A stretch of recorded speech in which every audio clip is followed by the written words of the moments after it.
Starting from Joyce Unwana, who's an advocate for good governance. Good morning and welcome to the Weekend Show. Good morning. We also have Omashola Enyaba, who is a gender advocate and a reserved seat volunteer and advocate. Good morning. Thanks for having me. We do have Khadijat SM Anak, who is also a gender advocate. Thank you for having me. Good morning. Last but not the least, and number one, who is a return guest and a very vocal voice and person advocating for women constantly. We have Anuli Enebu, the Executive Director at Women's Hub. Now, besides all that you do, you just finished some master's degree in some top university. Very proud of you. Thank you so much, Andy. You've gone back to school. Yes, Andy. And Thank you're you. doing a million and one amazing things. And I was literally saying to you, after you, now you. What got you into the reserved seat for women campaign? Thank you so Start much, with you. Andy, for the opportunity. So, again, there's still more work to be done. And when you mentioned it, going back to school was actually to continue to equip myself intellectually to come back home and keep doing more work and expanding the spaces for women, young women, and marginalized members of the community. Reserve seats bill, as you know, started from the 8th, 9th Assembly, and Honorable Onyejocha, I always want to mention her name because I know that she's championed it. I don't believe that women who work really hard should be forgotten. She championed it and was part of the gender bills, and I was opportune to work with experienced women on that bill to see that it passes, and unfortunately, we didn't get that passed. Now there's another opportunity again, and then why not? Why not come through it again and join in the amazing advocacy going on at the moment, and then launch into it. Initiating this reserve seats bill advocacy and volunteers is also me trying to ensure that we look at how more young women are envisioned and empowered, because again, that's the consistency that I always want to prove, is that young women make up 58% of the population as well, and you have to pass on the baton. But how are young women seeing and receiving this? How are we seeing that we also are part of it? So I had to ensure that I come in and, and do this initiative, but I'm so grateful that I have supporters, mentors, people I've consulted, and of course the beautiful volunteers with me here to push this forward. So the time is right to ensure that we make more space, and then our girls can finally see who can be a mentor for them. I love that. Let's do a little bit of naming and shaming. Abia State, Bauchi, Borno, Gombe, Imo, Jigawa, Kano, Katsina, Kebbi, Niger, Osun, River, Sokoto, Yobe, Zamfara. Ladies, do you know what they have in common? All of these states have no women in the state assembly. How does that make you feel, Khadija? It's really a sad thing, and sometimes when election comes and you see 90% of the voters out there are women, and we know 50% of Nigeria population are women, and yet you don't find women in those places, not because we don't have the capacity, not because we can't do better than the men, not because we don't know our left from the right. I just feel most times I think it's been selfish, or probably because some of these men feel we want to take up their responsibilities because we can multitask as women. We as women we can do 101 things at the same time, and we do it excellently and beautifully. And I just most times I always feel that we are wired by cultural and religious belief. Women are relegated to a particular aspect of how we should do things. So we're standing up to we want to take some of this elective position. It's more like to them they see it as competition, more like they see it like we are coming to take over from them, which is a very sad thing, and I'm happy. In 2022, when we started the 35% affirmative, you saw how we fought. For the first time in Nigeria, we were there for like 2 weeks straight. We saw how we fought for that particular bill to be passed. That's you know how Nigeria political system is now. And we are not always favored, you know. They say, we just made it just come make next. And now we have the reserve B, and which we hope, you know, and we are praying it works. As we just want to be given an opportunity to prove that we can do more than they think we can do. There are a lot of things going on in the country. You know, we have spouses at home, and you know when you're discussing with your spouse, it brings us a problem. You know. I think people don't actually know that women we are intelligent to the core. Like we are really actually intelligent. We are problem solver. Not until we start, since they don't want to give us that space for us to like be elected into particular position. Now we need to fight to get it, because since in Nigeria and everything is you fight to get what you want. So now we want to start like fighting, and it's really sad. And we hope in the next coming election, we'll have 50%. And that's a fair one. Let's have at least 50. And we don't want to take their seats. As it just give us one, as in an additional one. That's all we are asking for. Are we asking for too much? I don't think we are. Not at all. And the reason why this conversation is important, and if you notice, I'm going back to the state level, because when people think about government, they think about the National Assembly, they think about the Senate.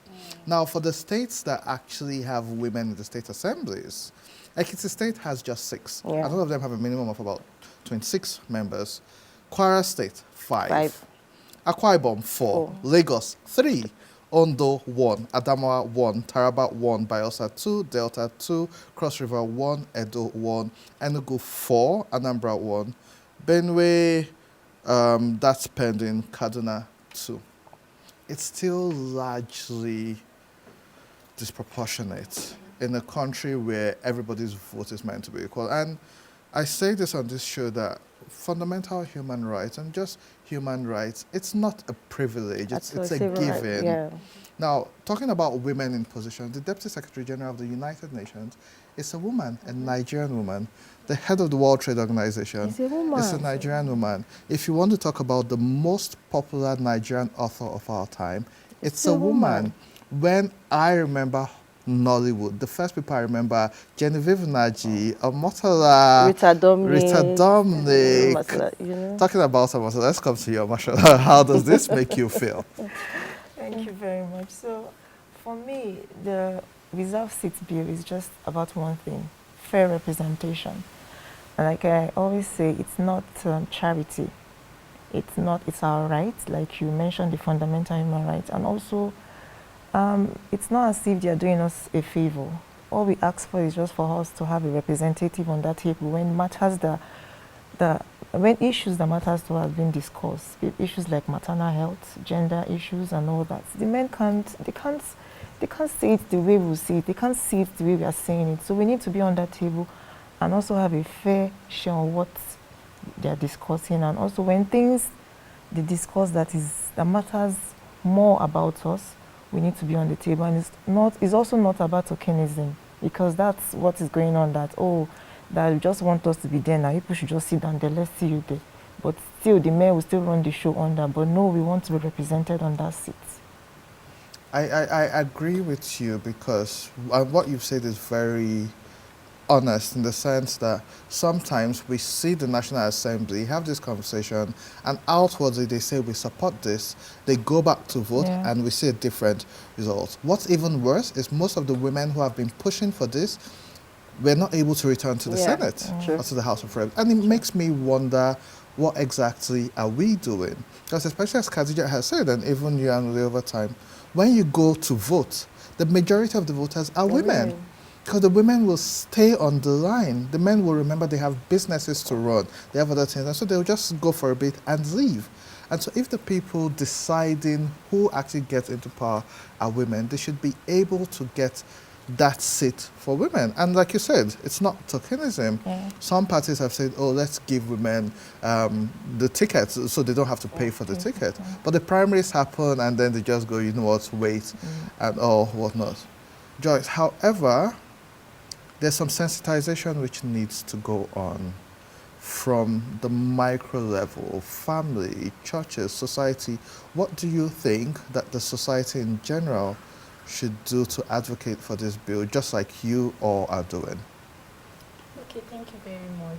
I honestly think that more of just like her Woman Up is doing, as you said, more advocacy should be passed to the local level to, you know, bring this up more, to inform the young ladies, to inform women about this reserve seat.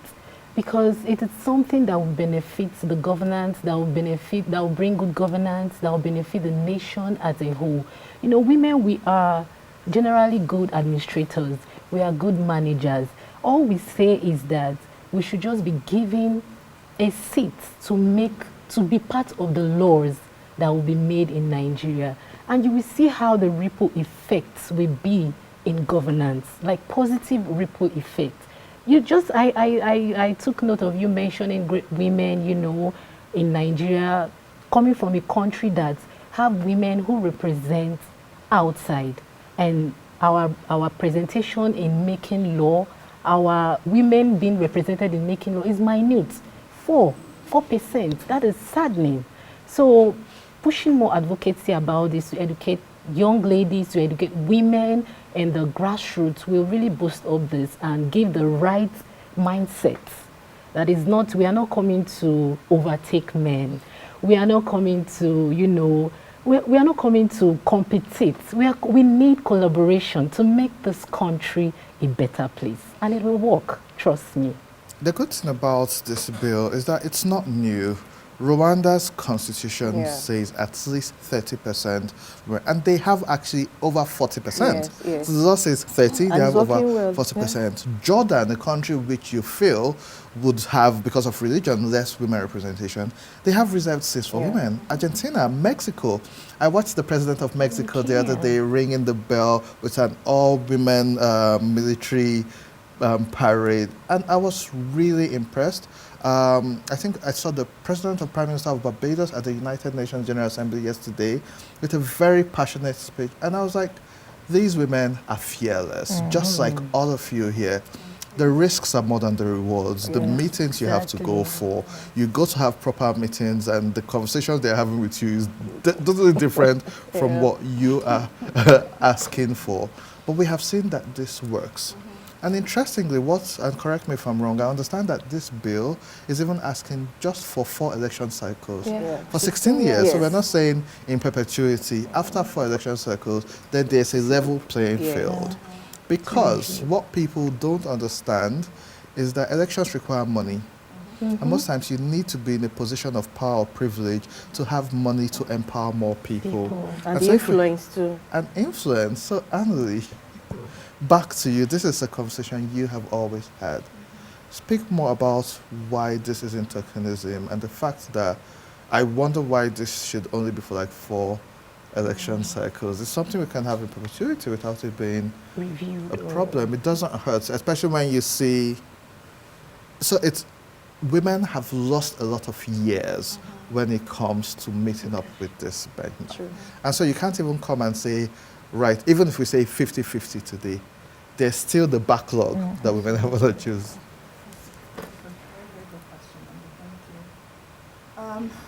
16 years is not enough, honestly. However, you know, we're trying something out, you know, to bring about some sort of representation for the women. 16 cycles shows that this has never worked before in Nigeria. I mean, if you're doing a policy, you have to have a pilot phase. If you're doing a project, you have a pilot phase, if you like, to see if it really works. While I believe that women have been historically, economically disadvantaged, right? And we're only playing catch-up. That's what we're doing. We're playing catch-up. But I also have to applaud the fact that there's something there for us to use to play catch-up with, right? And then maybe it gives also, in my opinion, enables the capacity of the women who would come in different cycles. Because after 4 cycles, after 8, after 12, after 16, and then you see if it balances. What that actually does, yes, it increases the number of women in representation, but you're still going to run for election for those seats. So that 1 seat in Senate and 1 seat in House of Reps and 3 in State House of Assembly will still be competed for. right? And women will have to vie for those seats. That's great. I think while I hear you, if I can speak through my own major hope and concern is that the women who we now elect represent women issues.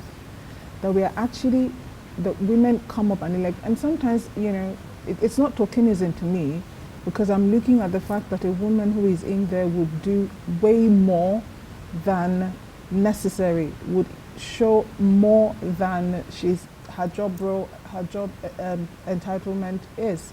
So I'm looking more at, number one, the capacity of the woman there, if she's really going to represent women and men's issues, because I'm an inclusive person.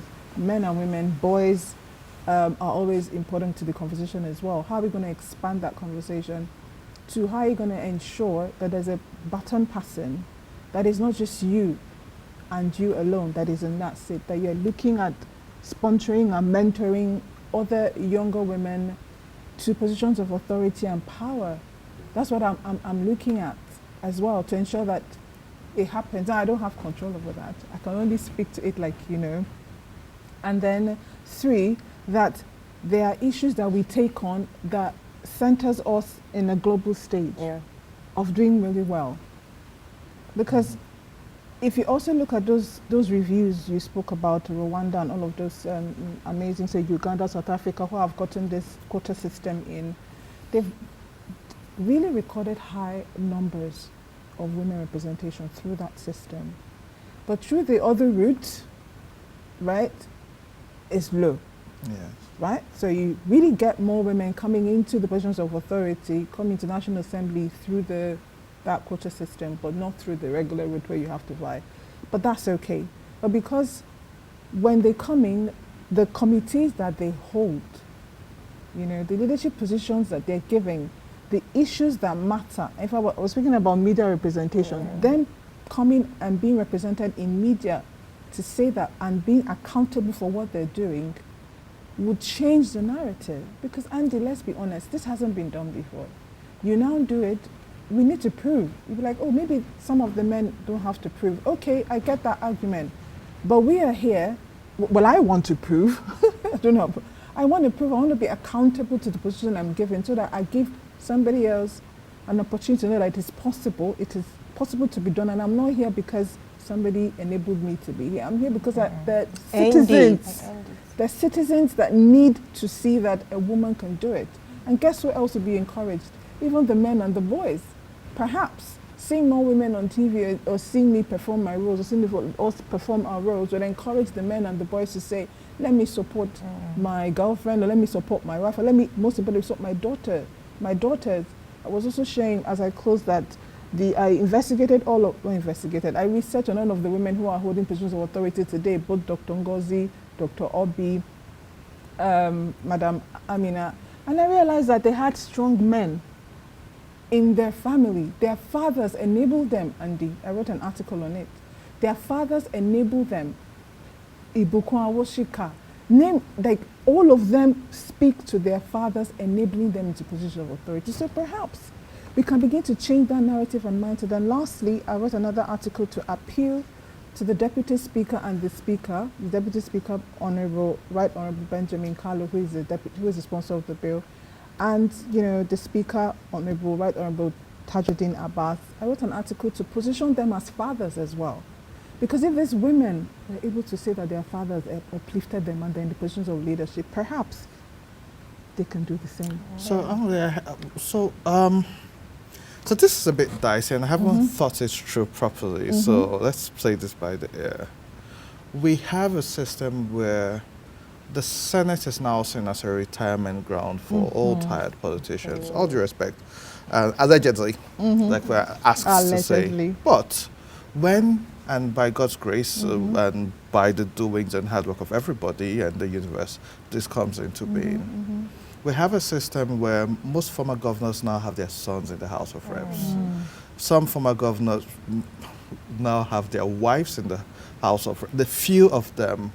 How do we ensure a balance that now it's no longer tokenism, but it isn't a system where once this bill has been passed, these people who we're trying to change their mindset and maybe get them out of the system, now end up imposing their family members and their wives on the system? How do we then strike a balance? So do we now say, you know what, Nigerians will say, all die and I die. Like, it's a step. Let's get them in first. And then we do. How do we now navigate that? Because we know Nigeria, that is likely going to happen. Yeah, so I totally agree with you. That's also my concern, because elitism and nepotism exist in our system quite vastly. I don't know, I've been thinking about positive nepotism and positive elitism. I like that.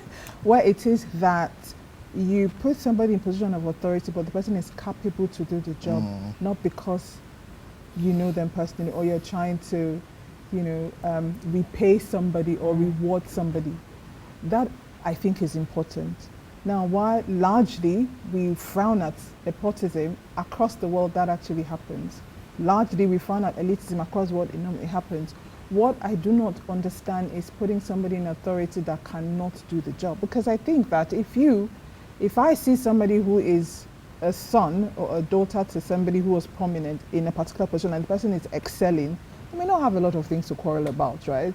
It's when the person is misusing funds or not excelling that I would have something to quarrel about. It doesn't even necessarily mean that anybody by proxy who is not related or who does not know the person in a position of authority gets to that position, they may do better. Yeah. So I suppose the underlying thing is capacity. And in stopping it, we have to really think about that and how we can monitor and evaluate how people occupy positions of authority and not be so nepotistic about it that you don't care about delivering your duties. I think we need to do that as a research. Okay, so we'll come to that. Something which worried me is, and so right now we have some topics which people shy away from talking about. Out of the 4 women in the Senate, Natasha Akpoti Uduaghan was one of them who got suspended for 6 months. The moment she got suspended and she had her issues, we saw a campaign where a lot of women came to speak against her. Food for thought. We should reconsider that at a point where you literally don't have the right voices, you have less than 3%, and this happens, we did see a call for justice from the majority of Nigerians, but there was a concerted effort for prominent women to come speak against what was happening. Now, regardless of some of the allegations she made, what about cases where there was some level of merit? And so if this is going to happen, we need to ensure that we are creating spaces for women that are safe, which is one of the things which the Air Women Hub is doing. And so I'll move away from the sit to your vision, and I'll go through the 3 of you for the Nigerian woman. When you see Nigeria that we have, the Nigeria you want to see, where do you see the women? What's your vision for the Nigerian women in Nigeria? My vision for the Nigerian woman is I want a Nigerian where we'll have a woman as a Senate president. I want a Nigerian where women don't have to die from child mortality rate. I want a Nigerian where we have good quality education. And that's where I want Nigeria to be. And we can only achieve that when we have these women in place. I want a Nigerian where it's not about if we have our first female vice president. It's not about and it's not about where we have 60%. No, I said 50. If we have 60%, let's try it. Let's give it a try. Let's give it a try. Like, okay, these women want to. Let's give it a try and see what will come out of it. And she already she already mentioned. That's where I want Nigeria to be. We all want a Nigerian dream, right? I have my own Nigerian dream. Every day I wake up and I'm like, where do I want this country to be? I might be non-partisan to politics, but do I want to encourage women who are partisan to politics, who want this elective place? So yes, I do.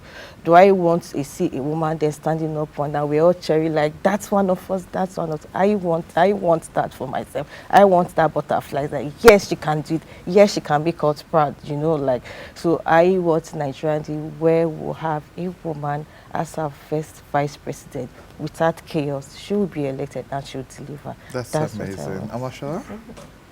Okay, so for me, I'm a gender a gender-based violence advocate. So I want a Nigerian where there'll be less of that abuses on women, on girl child.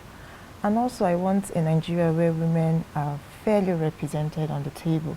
And like she said, I'd like to aim higher. We can do the president, not only vice, we can also contest to be the president of the country. I want a Nigeria where the voice of women are heard, where they listen to us, where we are on the table, where matters that concerns us are being discussed. I want a Nigeria where women are not pushed back.